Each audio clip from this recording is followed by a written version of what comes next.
स्वागत है आपका एक नए वीडियो में। आज हम बात करने वाले एक ऐसे टॉपिक के बारे में जो सबके ज्योमेट्री का बेसिक डिसाइड करता है, ट्रायंगल्स। यानी वो शेप जो मैथ्स के हर कोने में घुस जाता है, चाहे ट्रिग्नोमेट्री हो, पाइथागोरस हो या मैथ्स एग्जाम का लास्ट क्वेश्चन। मैं हूं यश और यह ब्रेन वेव 10 जहां study equal to clarity plus fun. तो बने रहिए।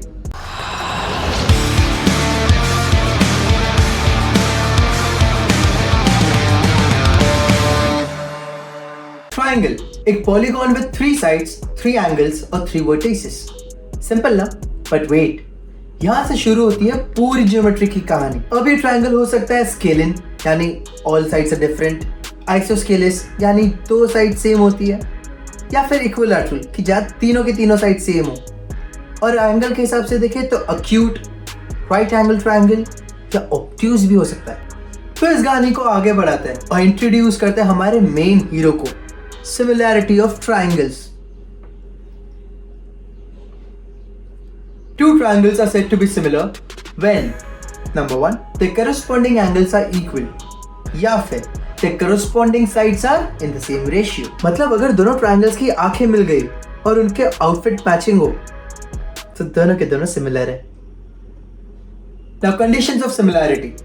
सबसे पहला angle। If 2 angles of one triangle is equal to 2 angles of another, triangles are similar. Number 2, side. If sides of 2 triangles are in same ratio, triangles are similar. Number 3, side. If one angle and the included side are proportional, triangles are similar. बस इतना समझो, अगर तुम दोनों triangles के angle and attitude match हो गए तो मैथ्स भी कह देता है you are made for each other. साले कपल्स। बेसिक प्रोपोर्शनैलिटी थ्योरम, जिसको हम लोग थेल्स थ्योरम भी कहते हैं। If a line is drawn parallel to one side of a triangle to intersect the other 2 sides, then it divides those 2 sides in the same ratio। यानी parallel line को तुम एक इक्वली फेयर जज के जैसे समझ लो कि दोनों साइड्स को सेम रेशियो में डिवाइड करेगा। No partiality, full equality. अब इसी के साथ में हम लोग converse of basic proportionality theorem भी देख लेते हैं। If a line divides 2 sides of a triangle in the same ratio, then it is parallel to the third side। मतलब अगर डिवीजन फेयर निकला तो लाइन ऑटोमेटिकली पैरेलल मिलती है। मैथ्स भी कर्मा फॉलो करता है। Now let us dig into theorems based on similar triangles। सबसे पहला area theorem. The ratio of areas of 2 similar triangles is equal to square of the ratio of their corresponding sides। Example, area of triangle ABC upon area of triangle PQR is equal to AB upon PQR whole square। PQ का दूसरा है Pythagoras theorem. In a right triangle, hypotenuse का square will be equal to base square plus perpendicular का square. Perpendicular जो भी होता है यार। भाई ये तो सबसे ओजी थ्योरम है जिसने दुनिया को ज्योमेट्री के गोल पोस्ट दी है। इसी की वजह से तुम्हारी जिंदगी बर्बाद है। पकड़ के मारे साले को। अब भैया ये सिमिलर ट्रायंगल्स हमको लोग यूज किधर करते हैं, कभी जीवन में काम तो आए। So real life uses of similar triangles are number 1 measuring height of trees or buildings using shadows। Number 2 architecture and construction, maps and scale drawings, mobile tower designing. मतलब जब मम्मी बोलती है तुम्हारा हाइट नेबर के बेटे जैसा होना चाहिए, वो भी एक तरह का सिमिलर ट्रायंगल कंपैरिजन ही है। क्यों छोटा रह गया। अब आ जाते हैं सबसे इंटरेस्टिंग पार्ट पे, word problems. Question number 1, prove Pythagoras theorem using similarity of triangles. In any right triangle, square of hypotenuse is equal to sum of squares of other 2 sides. मान के चलो कि तुम्हारे पास एक ट्रायंगल है ABC जिसका angle B होता है तुम्हारा 90 डिग्रीज, और हमको प्रूफ क्या करने का है, AC square is equals to AB का स्क्वायर प्लस BC का स्क्वायर। तो सबसे पहले तुम लोग एंगल B से एक परपेंडिकुलर छोड़ दो हाइपोटेनियस AC के ऊपर, है ना, और जहां पे वो टच कर रहा है हाइपोटेनियस को उसको मार्क कर दो तुम लोग D। तो भैया तुमको यहाँ पे 3 ट्रायंगल मिलता है, in triangle ABC and triangle PDC। Angle B and angle D ये दोनों इक्वल है 90 degrees, right angle triangle. And angle BCA is equal to angle BCD, common angle. Therefore triangle ABC is similar to triangle PDC by angle. This implies कि जो side है ना हमारी BC upon DC is equal to AC अपॉन BC. क्यों? Corresponding sides वो भी तो है ना. तो हम लोग क्या करते हैं, क्रॉस मल्टीप्लाई करके हमको मिलता है BC square is equals to AC into DC. इसको नंबर 1 मार्क करके रखो तुम लोग. अब ट्राइंगल ABC के साथ दूसरा ट्राइंगल देख लो ADB. तो in triangle ABC and triangle ADB angle B is equal to angle D 90 degrees, right angle triangle. And angle BAC is equal to triangle BAD, common angle. Therefore, triangle ABC is similar to triangle ABD by AA. So उससे हम लोगों को क्या मिल जाता है, AB upon AD is equals to AC upon AB. Corresponding sides, simple. That implies इसको भी हम लोग क्रॉस मल्टीप्लाई कर देते हैं. तो AB square is equals to AC into AD. इसको मार्क कर दो नंबर 2. अब इन दो इक्वेशंस को तुम लोग ऐड कर दो तो हमको क्या मिलता है, AB square plus BC square is equals to ACAD plus ACDC. पर भैया AC तो कॉमन निकल जाता है ना, AC कॉमन निकालो तो अंदर क्या बचता है ब्रैकेट में तुम्हारे पास, AD प्लस DC. अब AD plus DC is equal to AC होता है, लिख दो. तो AC इंटू AC स्क्वायर. यही तो प्रूफ करना है गुरु कि AB square plus BC square is equal to AC square. Hence proved baby. अब क्वेश्चन नंबर 2 देख लेते हैं हम लोग. A vertical stick 10 meter high casts a shadow 6 meter long. Nice. At the same time, a tower casts a shadow 30 meter long. Find the height of the tower. बहुत easy है. Let height of tower be h. H मान के चल लेते हैं हम लोग. So the triangles formed by stick and its shadow and tower and its shadow are similar. क्यों? क्योंकि पहला तो उनके पास right angle triangle है और दूसरा जो कॉमन एंगल ऑफ एलिवेशन आता है सूरज की रोशनी के वजह से वो भी. अब ए लग गया, सिमिलर ट्राइंगल. जी सिंस ये लोग सिमिलर ट्राइंगल है तो भैया हम लोग करस्पॉन्डिंग साइड्स का यूज करेंगे कि height of a stick upon shadow of a stick is equal to height of a tower upon shadow of the tower.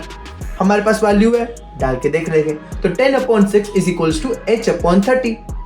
भैया क्रॉस मल्टीप्लाई करो, सॉल्व करो, 30 को उधर भेज दो, सीधा तुम्हारे पास आंसर खटाक करके आएगा 50 मीटर. अब देखो तुम्हारे पास फाइनल आंसर तो आ चुका है 50 मीटर. बट भैया इसको तुम लोग अगर बॉक्स करके लिखते हो, रिजल्ट के बाद अपनी एक स्टेटमेंट डालते हो कि therefore height of the tower is 50 meters, ऐसा कुछ डाल देते हो, कैसे थोड़ा एग्जाम में टीचर्स तुमको फेवर करेगी. फेवर ऐसा गलत जैसे नहीं, फेवर तो टीचर्स तुम्हारे इसमें ना मार्क्स वार्क्स नहीं काटती है. थोड़ा सा अच्छा बच्चा लगता है तुम लोग, ऐसे नीट एंड क्लीन बच्चा लगता है. Hi hi. The question number 3. In right triangle ABC with right angle at B, altitude BD is drawn to hypotenuse AC. If AD is equals to 3 meters and BD is equals to 6 meters, find the length AC. Use relation BD square is equals to AD into DC and AC is equals to AD plus DC. Solve करके देखते हैं. हमको एक relation भी देके रखा है तो चलो देखते हैं वो रिलेशन भी क्या है. Let DC equal to X. Then hypotenuse AC is equals to AD plus DC, which is equals to 3 plus X. Pass. The theorem for altitude from right angle to hypotenuse is equal to altitude का square, which is equal to segment के products. That implies BD square is equals to AD into DC. Simple. Values डाल देते हैं. 6 square is equals to 3x. तो फिर क्या होता है, x is equals to 36 upon 3 which is equals to 12. तो x तो भैया हमारे पास मिल चुका है 12. तो AC हमारे पास क्या था, AD plus DC is equals to 3 plus 12 which is equals to 15 meters. अब ये 15 meters को ना एक अच्छे से ऐसे बॉक्स में सजा के रख लेना, उससे क्या होता है थोड़ा टीचर्स impress हो जाती है. Remember 3 useful relations for right triangle with altitude to hypotenuse. BD square is equal to AD into DC. AB square is equals to AC into AD. And BC square is equals to AC into DC. These speed up the problems, speed up the solutions. Now question number 4. In triangle ABC, D and E are points on AB and AC respectively, such that DE is parallel to BC. Given AD is equals to 3x minus 1, DB is equals to x plus 1, AE is equals to 2x plus 2, and EC equals to x, find x. तो चलो भैया since D is parallel with BC हमको तो BPT पता है, उसके अनुसार क्या बोलते हैं हम लोग, AD upon DB is equals to AE upon EC। Substitute कर दो इसकी वैल्यूज, तो 3x minus 1 upon x plus 1 is equals to 2x plus 2 upon x। Cross multiply, x into 3x minus 1 is equals to x plus 1 into 2x plus 2. Now solve this and you will get an equation x square minus 5x minus 2. Quadratic equation है, इसको solve करने तो तुम्हारा बाएं हाथ का खेल होना चाहिए। नहीं हुआ तो जाके सबसे पहले मेरा वीडियो जाके देखो। मेरा मैथ्स की प्लेलिस्ट में सबसे पहला वीडियो, मेरे इस चैनल का सबसे पहला वीडियो है क्वाड्रेटिक इक्वेशन। अगर वो तुमको नहीं आ रहा है तो फिर दिक्कत है, बहुत दिक्कत है।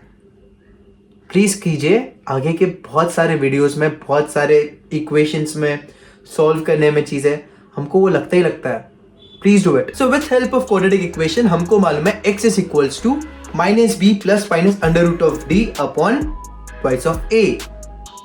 बस वैल्यूज डाल दो तो तुमको मिलता है 5 plus minus under root of 25 plus 8 upon 2 which is equals to 5 plus minus under root of 33 upon 2। अब भैया हमारे पास x की दो वैल्यूज है, एक प्लस में एक माइनस में, तो चलो हम लोग सॉल्व करके देखते हैं। तो पहले under root 33 approximately equal to होता है 5.7446। तो भैया 5 प्लस 5.7446 तो पॉजिटिव, तो उसका टेंशन ही नहीं है। बट 5 माइनस 5.7446 क्या होता है, नेगेटिव वैल्यू। और कभी तुमने देखा कि स्केल में तुमको नेगेटिव वैल्यू मिलती है? नहीं ना। तो ये तो हमारा पॉसिबल ही नहीं, मेजरमेंट में कभी तुम्हारा नेगेटिव हो ही नहीं सकता। Measurement is never going to be negative. तो इसको पहले ही रोक दो, इतना सॉल्व करने की जरूरत ही नहीं है। सीधा दूसरी वैल्यू के साथ जाओ कि 5 plus 5.7446 upon 2 which is totally equal to 5.3723। That's your answer, that's it, mark it well. एक एग्जाम टिप है, always check extraneous roots when solving quadratic equations। इससे क्या होता है कि तुम्हारा लेंस वगैरह पॉजिटिव आनी चाहिए, इसलिए तुमको चेक करना पड़ता है और कुछ नहीं, बट बहुत काम की चीज होती है। Question number 5, the perimeters of two similar triangles are 30 centimeter and 24 centimeter respectively. If one side of the first triangle is 9 centimeter, find the corresponding side of the second triangle and the ratio of the areas. Let the similarity ratio first triangle upon first triangle raised to second triangle for corresponding sides be k। ठीक है, तो perimeter का ratio क्या हो जाएगा तुम्हारा, same रहेगा, है ना, that is 30 upon 24 which is equals to 5 upon 4 which is equals to k। अब भैया if a corresponding side of the first is 9 centimeter, let the corresponding side of the second one be x, then 9 upon x should be equal to 5 by 4, है कि नहीं? So that implies x is equals to 9 into 4 by 5 which is equals to 7.2 centimeter। अब हमको area theorem याद आ रहा है, हमने जो किया था कि ratio of areas will be equal to square of the corresponding sides.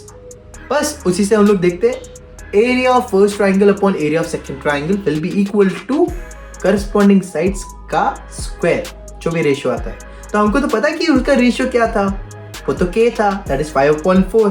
इसका स्क्वायर निकाल के रखूंगा तो क्या मिलता है मेरे को, 25/16। तो जाके क्लियरली लिख दो कि corresponding side is equal to 7.2 centimetre and the area ratio is equal to 25/16। अब ये चीज याद रखो कि अगर पेरीमीटर रेशियो रहना है तो वो क्या होता है, साइड के रेशियो जितना होता है, पर अगर तुमको एरिया का रेशियो देखना है वो तुम्हारा स्क्वायर रहता है साइड रेशियो का, हमेशा याद रखना। Now it's time for a quick recap. Similar triangles में एंगल्स इक्वल होती है और साइड रेशियोज में होते हैं। हमने क्या सीखा, एंगल सीखा, साइड सीखा, साइड एंगल साइड का क्राइटेरिया देखा, है कि नहीं, थेल्स थ्योरम और उसका कन्वर्स भी देखा हमने, एरिया थ्योरम को देखा हमने, पाइथागोरस थ्योरम को देखा, वो भी सिमिलैरिटी से प्रूव भी किया उस चीज को, और रियल लाइफ एप्लीकेशंस देखे और लास्ट में वर्ड प्रॉब्लम्स भी कर लिए। बस याद रखो ट्राइंगल सिंबल है अगर लॉजिक समझ जाओ, और हर लॉजिक के पीछे, यार ये तो शायद पुराने वीडियो में भी बोल चुका हूं मैं, कट कर देते हैं। तो दोस्तों आज हमने ट्रायंगल्स का फुल चैप्टर क्रैक कर लिया है, एंगल से लेके एरिया तक और थ्योरम से लेकर वर्ड प्रॉब्लम्स तक सब कुछ फर्स्ट क्लास क्लियर कर दिया। अगर वीडियो पसंद आया तो लाइक करो, कमेंट में जाके लिखो बीट एंड ज्योमेट्री रॉक्स, और शेयर करो अपने मैथ्स गैंग के साथ। अबे हाँ भाई, मैंने अपने बारे में बोलना छोड़ दिया है, साले बहुत भाव खाते हैं। लिखते नहीं कुछ। मैं हूं यश और ये था B10, नॉलेज का शॉर्टकट और एग्जाम का फुल स्कोप। हasta la vista।